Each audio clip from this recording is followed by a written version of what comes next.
আজকে দুটো important phrasal verb share করছি। একটা হচ্ছে লে ডাউন আর একটা হচ্ছে লাই ডাউন।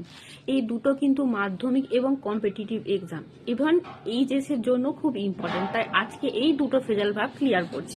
অ্যাট ফার্স্ট আছে লে ডাউন। লে ডাউন মানে কোনো কিছু মাটিতে নামিয়ে রাখা বা শুইয়ে দেওয়া, এইরকম অর্থে আমরা এই লে ডাউন কথাটা ইউজ করি।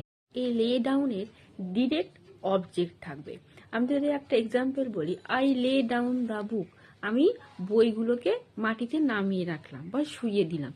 এই ক্ষেত্রে আমি কি করলাম, কাজটা করলাম, তাই তো? এই ক্ষেত্রে আমি এই লে ডাউন কথাটা ইউজ করেছি। আসি লাই ডাউন। লাই ডাউন মানে কি, শুয়ে পড়া বা পড়ো, এই অর্থে লাই ডাউন কথাটা ইউজ করব। এর কোনো ডিরেক্ট অবজেক্ট থাকে না।